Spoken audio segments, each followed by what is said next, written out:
Hi, it's Steve. Today we'd like to show you how to change the socket and light assembly in your range. It's a really easy job. Let me show you how we do it. Now to do this repair, we will need access to the back of the range, and we'll also need to disconnect the power. So pull it far enough forward that you can unplug it, and then we can start the repair. So we'll just open up that door. We'll reach in, we'll remove the lens from that socket. We'll set that aside, and then we'll remove the old bulb. Just unscrew the bulb, and we'll set those aside, and then we'll go to the back of the range. Now with access to the back of the range, we're next going to remove this panel. So simply take the screws out.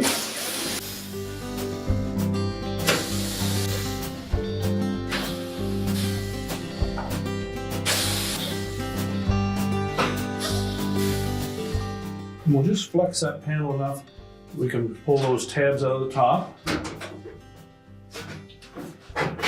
And then lift it away from the base of the range, and we'll set that aside. Now our next step will be to remove the wires from the terminals on the old light socket. Simply pull them off and just tuck those out of the way. Now with the wires disconnected, our next step is to push that old socket out through into the oven. Now if we look at the new socket, you'll see in the metal frame around it that there are two tabs, they're spring-type tab, that are holding that in place. The original socket has basically that same design, so we need to depress those tabs to be able to push that out through the front.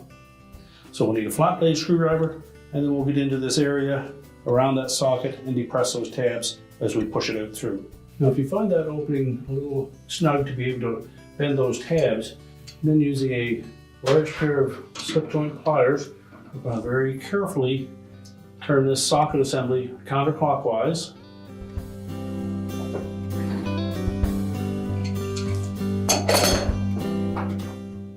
And that will release it from the metal portion of that socket.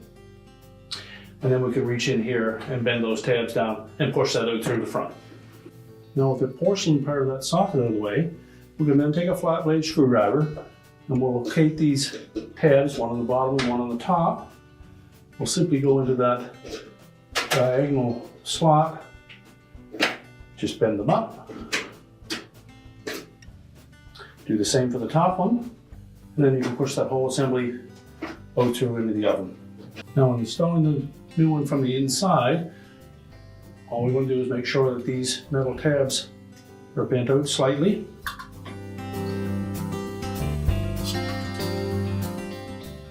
And if they've been damaged in shipping, just make sure they're pulled out a bit. Then we're going to push that through from the front, and again you can install it so that we have one of those tabs on the bottom and one on the top. So we'll just push that through from the inside. We'll press it firmly both top and bottom to make sure that those clips engage. And then we'll install the wire terminals. Just make sure that the wires fit on nice and snug on those terminals. And if they're the least bit loose, just squeeze them with a pair of pliers.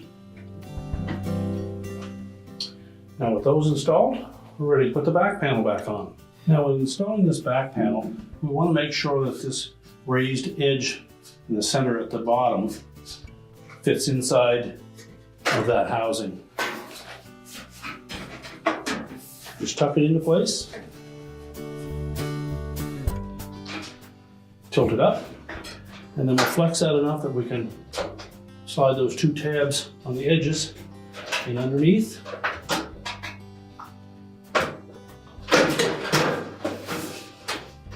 And then we'll just slide it into position and install the screws.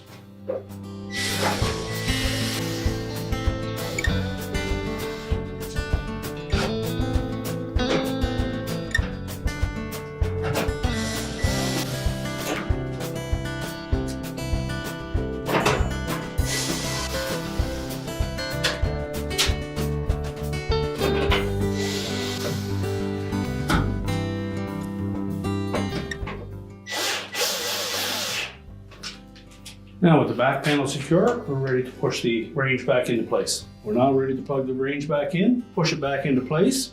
We can check the operation by opening and closing the door. and your repair is complete.